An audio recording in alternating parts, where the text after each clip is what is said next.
Welcome to Trading Lounge and the European indices for Thursday, September 9, and starting with the stock 50 here. I'm starting to think, that we've got this wave 3 top in the markets. Now, for the US markets, I still felt there was another week to go to the upside. But some of the European markets here are just really struggling to get up at this point, So I'm wondering if we're going to see, something of this nature to finish this off here. I mean, the stock 50 has been pretty weak, compared to, we'll have a look at the monthly charts on these, but I don't have a count for this here, but I just want you to see that how weak this has been here. So in this case, this move down through here has taken the low out here, pretty much like the FTSE as well. So we could look at this as an A and a B and a C here. For the DAX, it only came down to about here somewhere, so we could look at it as 1 and 2 in that regard. But even so, looking at this structure here, we'd have to look at this as 1, ABC for 2 here, and then looking at all of this as, 1, 2, 3, 4, 5 for there, so third wave, 1 and 2 and 3, maybe an A and a B and a C for the fourth, and then we've been counting 1, 2, 3, and we got to 3 here, so we're looking for 4. We're looking for 4 here, and then up for 5 to finish that off. So just going back here a little bit to the weekly chart, that's where we're looking at it there. And if we just drill in here for a moment, so we're picking up 1 and 2 and 3 and 4 and 5 here, rather short. So it could be just up for 1 and 2, but they're just looking so weak, And the fact that the Bitcoin has rolled over as well, I mean, obviously they're not directly related, but they're all markets are related because it's a flow of money going from being sucked out of one market to another, and also gold got sold off with it as well, and they're both kind of in the same asset pool to a point. I don't want to get into an argument, but wave 3 here, 4 here, 1 and 2 and 3 and 4 and 5, and just sort of clipping out the top there and looking at that last little move through here. I mean, out of the FTSE and the DAX, this has got the better count. So just going to the hourly chart here, picking it up from this wave 4, there's a good case for 1 and 2 and 5 waves up here for 3, 4, 5, and ABC here, and 1 and 2 and 5 waves in here for 3, 4, 5, ABC for 4, and just clipping out the top there for that, I mean, sure, it may go up, but I just think that, how's that going to be, I mean, this is, if we just even take this leg here, for example, we're back down at the 50%, that's taken it from there, So we can say, okay, well, if it breaches the 61.8%, the 41.50, well then, there's a problem at that point. Now, the problem could be that, wave 4 could be over here for that, not that one, but this one over here, some sort of other structure that I've missed or something, which we can do with the DAX. But anyway, my point here with the stock 50 is that from wave 4 to wave 5 here, we can count it reasonably as 5 waves. Now, will it continue to go up at this point? I don't know, I mean, we look at the DAX here and just on the monthly chart. So coming back here, the stock 50 and the FTSE have come right back to the low here. The S&P 500 also breached it as well. So on the S&P 500, we'll look at this as the A wave, the B wave, and the C wave down here for this. But there's a good case for 5 waves up here and pulling back here. I mean, it could be a bit truncated in that, but even besides that, we've got a nice 5-wave structure for wave 3, so I'd have to look at that as 1 and 2 and 3 and 4 and 5 here. And, I've had this as wave 3 here with an A and a B and a C, expanded flat for wave 4. That's all fitting, pulling back to the wave 4 of 1 lesser degree. And then looking at this move up through here, so going from the monthly to the weekly, counting that up there as 1 and 2 here, and then it counts nicely as 1 and 2. There's a good bit bit of problem in there, and it could be counted a little bit differently. But the third wave here counts 1, 2, 3, 4, 5, sitting right on top of that little guy there, that little high there, and that's fine on wave 4 there, that's fine. So then we're looking for wave 5 up. Now it has made a new high, it just hasn't finished off very nicely, but as I've been harping on with the US videos and that, is that sometimes, you know, when the markets, all the indices are kind of connected, so they're all going to roll together. But some are leaders and some are followers, and some just don't finish off very well, and they get truncated fifth waves and all those sorts of things. So we just need to be vigilant about this situation. So as you know here, we're looking for this wave 4, and sure, this wave 4 still may be in play here. So from here we've got 1 and 2 and 3 here. A bit difficult to count 5 waves up there. Could we look at that? And all these are 3 wave structures here, so but then we're coming down, we're really overlapping wave 1 here.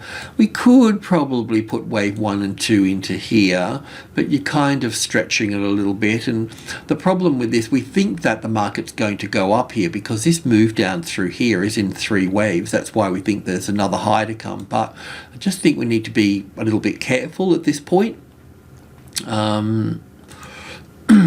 On the 4-hour chart we can go to and have a bit of a look at this, you know. So looking at, you know, we could put wave 1 here and 2 here and 3 here and 4 here and look at wave 5 being in place there. But the problem with that, if we put wave 5 there, do we have a wave 5? Wave 5?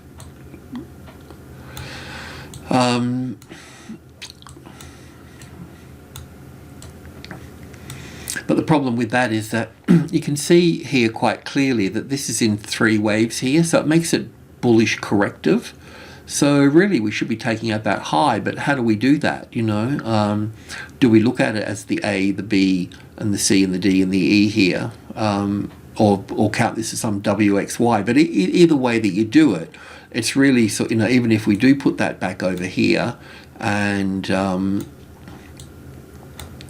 you know, put this over here, we've really got that sort of overlap at that point. It's hard to put that, it's hard to have that there as 1 and 2 here, and then 1 and 2 just doesn't sort of, nothing fits, you know. So it's just a bit of a concern. So I'm okay to look at this down here. We'll give it some time as a 1 and 2, and we could even look at it at a 5-wave structure down. Wouldn't be wave E at that point, it'd have to be WXY or something. But I'm happy to look at that, but what we'll do is that we will see some sort of, well, we're either going to go up from there, or we're going to see some sort of corrective rally come back 50 or 60% and then go down again. So once that has landed here, anything sort of below that, then I think we need to sort of look at calling that wave 3 in, you know. Even if we looked at this here as a truncated 5th wave here, I know that folks probably won't like that too much either, but you know, that would have to go back here, or we could leave it down there, it doesn't really matter that much, and put that in there, you know. So I'm having difficulty with this here, but I can't prove it that I can't prove that we've got a top in place and we've got a bear, because nothing, we just don't have a beautiful picture here. So yeah, so kind of I just really need to shoot the breeze today rather than call in trades and all those sort of things. You know, when we know that there's a trend and a pullback or whatever, we can move in. But when we're stuck in a position like this, a rock and a hard place, we just have to allow it to, you know, to move on a little bit. So with the FTSE, that's also a bit of a lazy thing as well. I want to go back to the monthly chart here as well, if that's cool. So yeah, I mean, with the S&P 500, we've looked at it as same as this, as an A and a B and a C wave down here, and we kind of come pretty close down here, and that all looks pretty good at that point. So then we start counting up here, and we've got 1, 2, 3, 4, 5 for 1 and 2, and 1, 2, 3, 4, 5 for 3 and 4. Yes, there's an overlap there, and we're not allowed to do that and all the rest of it. But you know, you tell me something, you know, tell me something else, you know, then 4 and then 5 here. So creating this wave 4 and this wave 5 here, or 5 here, or we look at all of this up here for wave 1 here, and then an A and a B and a C back for wave 2 here, and then we go up into, you know, a larger wave 3 over here. I mean, that would be the correct count, but this is just so sluggish up here, you know. It's just so I don't know to call that in the top, but I can't call that in the top because we've got 3 waves here as well. So that's a bit of a dilemma, you know. So maybe we're just going to be traveling sideways across here for the next 20 years, you know. So this little move up here, you know, I kind of been looking at it in line with the other guys, but you know, maybe we've got to look at this in the FTSE in a different way altogether, and we have to look at it as more of a corrective wave. But I mean, it's got the same pattern going up as the other markets. It's just that it's even more sluggish, you know. And so I wonder if we, you know, call all this an A wave and an ABC down for the A wave here, a B wave here somewhere, and a C wave down here for this, and we're going into a larger correction there again. But yeah, on the weekly chart we can just cruise in and have a look at this. So, you know, I was counting this up just like the other markets, you know, 1 here and 2 here, and then 1 and 2 and 3 and 4, and kind of, have we made a new high here? Can we, you know, do we shove that in there? You know, do we do that? You know, but only do that if obviously if it rolled down enough, you know, then we would have to do that.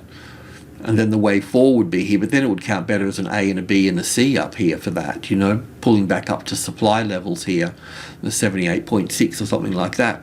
I mean, also the other interesting thing here is the smaller stocks. This is, if I just bring this across here for a moment, this is the FTSE 250. So obviously it's inclusive of more stocks, but it's also taken out that high there. So that high there really is this high here. So the FTSE travelled way up here somewhere, you know. So this is a weekly chart, by the by. So I mean, I look at this here and I think to myself, well, we still don't have wave 4 in here, you know.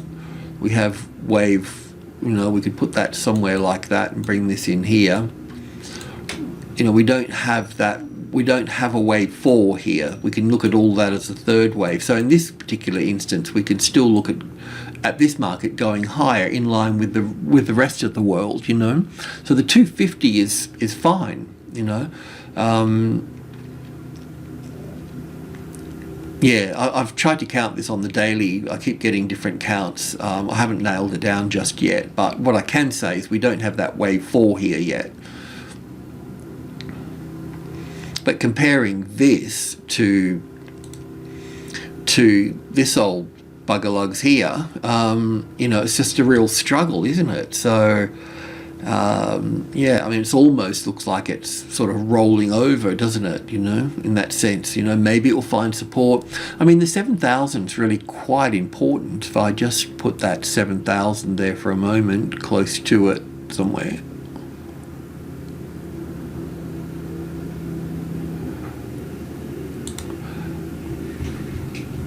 You can see it come through here. I mean, it might even be better if I just go to the monthly chart and put it on the monthly chart. Where's the 7,000? Roughly there. So see, it's that old high over here. So it's really played a bit of a balance game in all of this, you know.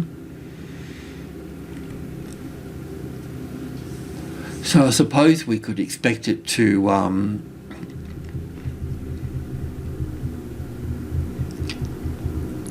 you know, dance here for a while longer, and that. Just going back to the daily now. So I'm kind of, you know, I mean, it's you know, as 1 and 2 or an A and a B and a C wave up here. I'm happy with, I mean, this is a bit of a dilemma here, but still, apart from that, I've still got your nice 1, 2 and 1, 2, 3. So I've done all the work in through here. So all of this is fine to this point here. I'm just not getting this to the ups. It's just not finishing very nicely to the upside. I can count that as 1 and 2 here and 3 here and 4 here, but we start to overlap here. I mean, do we call that a truncated 5th wave? I'm just preparing ourselves for this. We know what happens if this, you know, ends up back down through here. The stochastics looks like it wants to push it up, so we'll give it a bit of we'll give it a bit of time. But just to let you know that if dropping below the 7,000, and we'll have to call that high in, but otherwise we'll just, I just want to point these things out, just sort of share what I'm going through a bit. So we could put wave 4 here as an A wave, some sort of B wave here, and a C wave here, just to keep it simple, and then have one more move to the upside here. I'm just not quite sure about it all, that's all. So on the 4-hour chart,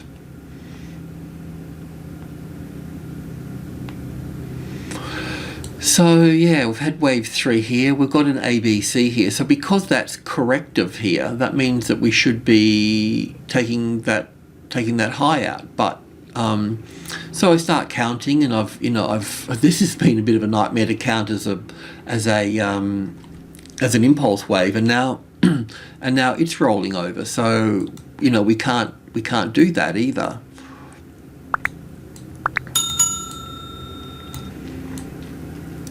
Could we have this as 1 and 2 over here? I mean, that's the other point. Probably not. It's on its 60. It's on its last legs here, really. So we don't want it going any further than that. If it goes any further than that, well, then we'll have to. Second step would be to put this wave 4 over here for that. And look at this as an A wave here, a B wave up here. Get rid of that. Copy that, and a C wave over here, and just call it a regular flat pattern at that point, and look for those 5 waves down, and then we'd be looking for 5 waves to the upside at that point, making that one more new high for that wave 5 there. This would be, I don't know, because with the US indices, we're kind of looking, the US indices in their count, we're already at this wave 4 going up into this wave 5, so I don't feel like they're going to go on for that long, So, I can count 5 waves down here, 1 and 2, and probably 3, 4, 5 finishing here somewhere, and then making a bit of, so we can see if it's going to do that, it's either going to do that, or it's going, and be that wave 4 here, but if that 7,000 is breached too much at that point, well, then that we have to call the top in at that point. And how do we do that? Because it's a little bit tricky. Even if I counted this as 1 and 2 and 3 and 4 and 5 up here as a top, we're still left with that 3 wave move there. That's the issue. So yeah, I've struggled with this pattern here for a while, and I just thought we'd have a look at the bigger picture, and just put the cards on the table and say, I don't know, and if anybody's got any better ideas, well, please send them through. But yeah, that's kind of where my thinking's at the moment. So the other point too is that, as I just sort of mentioned, is that Bitcoin has rolled over, and it could go into a bigger bearish picture. What other markets will it take with it is the point that we need to be sort of also focused on as well. So I know markets don't top very well, so I've been through this many times. So it becomes sort of obvious afterwards, because you're only left with one thing at the end of the day, so is this a truncated 5th wave? That's the other point with all of this, and we've already started to come down now. We'll see, but because that's corrective there, I have to, and we stay above 7,000, I have to consider this a wave 4. There's no other way to do it. I need to just take the next logical step, and that's what I'm doing, and that's what I'm trying to explain, even though I probably haven't done a good job. But so there's nothing we can really do or trade in these European markets at the moment, which, I mean, if you're intraday trading, of course, it doesn't matter what day it is and all the rest of it. It's a whole different world playing intraday. But if you're looking for a trend, well, then we're a bit stuck at the moment, that's all. Alrighty, I'll leave it at that. Apologies for not having any sort of solid solutions, but it's just the way the market is at times. Alrighty, cheers.